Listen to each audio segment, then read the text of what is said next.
A ferry full of drunken Swedes, a cold, desolate island in the middle of nowhere, and some very sad news from back home.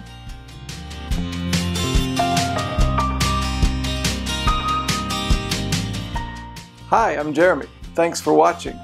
Today it's time to leave Stockholm and to leave Sweden. Maceo and I woke up at 5:30 in the morning. Still cold, still dark, everything's still closed. My first blood sugar of the day was okay, 159, but no time to eat yet. We checked out of our hostel and walked through Old Town Stockholm for the final time. It was amazing at 6 o'clock in the morning, here in late October.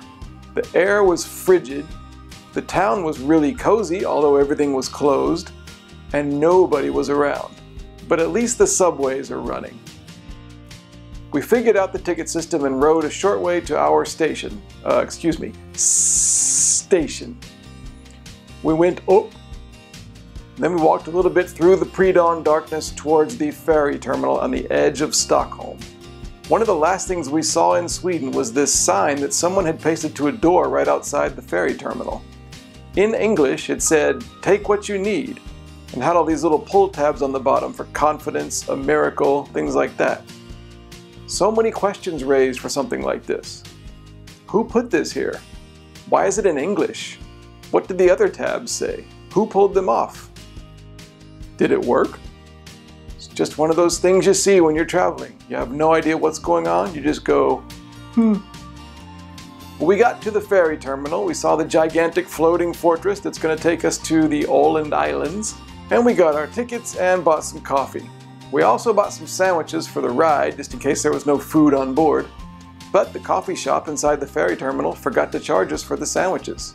Free food, my favorite kind. The ferry took off about 7 o'clock. Me and Maceo sat outside in the frigid air watching the cold, icy waters slip by, and we ate our breakfast before we realized that we could go sit back inside where it's a lot warmer.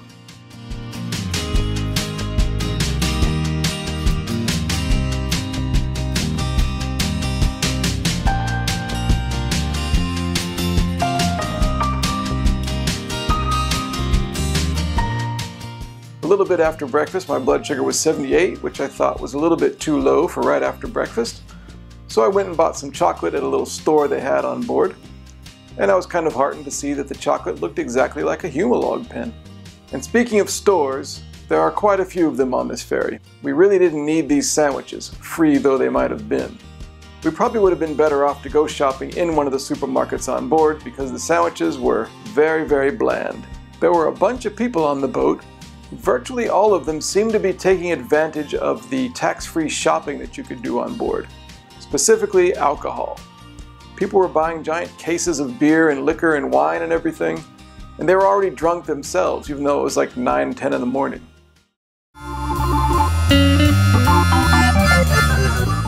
The Åland Islands are actually part of Finland, although culturally they're Swedish. They lie in the Gulf of Bothnia between the two countries, and they're actually really autonomous. So when we arrived at the capital of the Åland Islands, which is called Mariehamn, we all got off the ferry and we all went down this big walkway, and virtually everybody else immediately took a left turn and got on another walkway that led to another ferry which was going right back to Stockholm. Only me and Maceo and one other lone tourist went down the right walkway which goes into town. 99.9% of the people on this ferry had no interest whatsoever in visiting the Åland Islands. They just wanted to go shopping on the boat. Blew my mind. Why would you? I can't understand. You're on a boat. Go. It makes my head. Go do something. Go set your life up. But at least we had the place all to ourselves. So we stepped out of the terminal to finally confront our new home for the next few days, Mariehamn.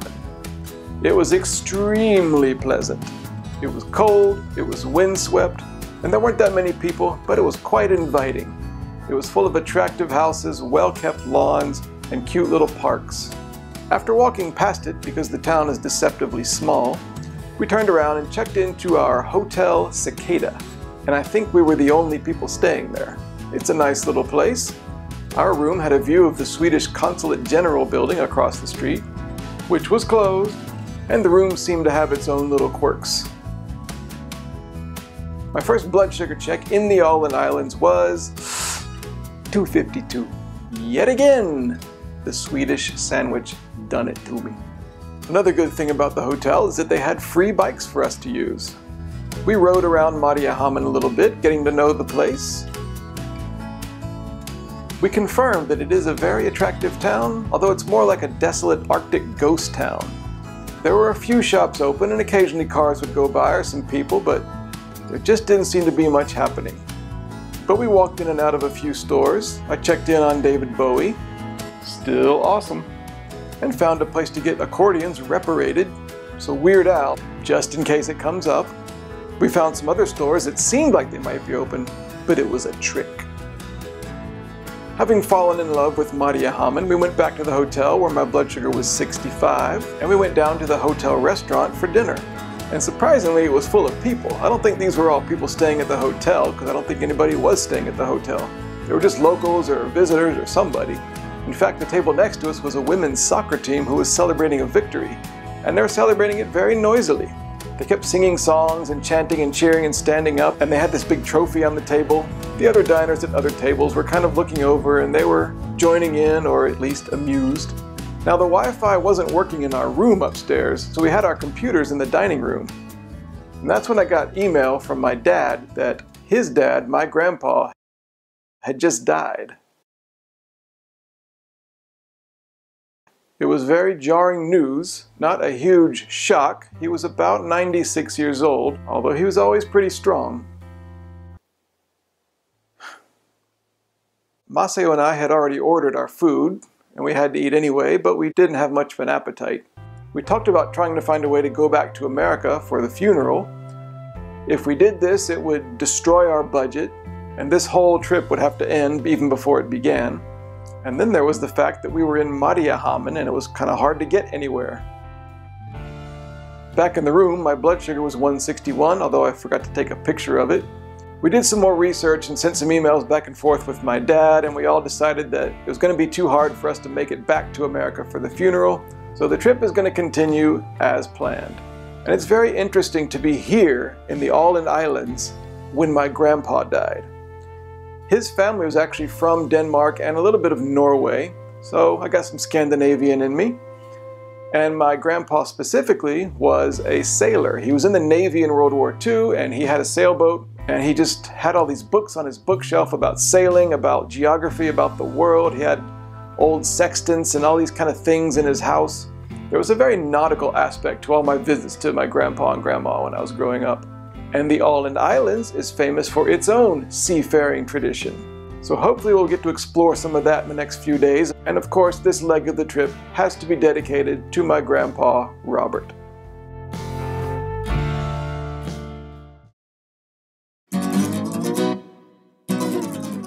A good thing and a bad thing about today. Well, the good thing is that we found our way from Sweden all the way through the Gulf of Bothnia to Åland Islands in a town called Mariehamn, which I bet most people haven't even heard of. And we're here. The bad thing, of course, is the news about my grandpa, and the fact that we won't be able to be with the family during the funeral. Such are the fates of travel.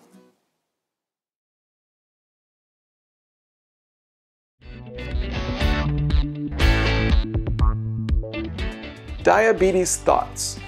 Well, blood sugars were okay today mostly. There was one high reading after the sandwich I ate, which means that the bread in these parts is thicker than I think. But at least I've learned that now, and I can take it into consideration in future meals. Now, tomorrow is Sunday. We have no specific plans, but I want to see if we can find food. I'm worried that nothing's going to be open and we'll starve all day. But I also want to see if I can find a pharmacy and try to buy some insulin.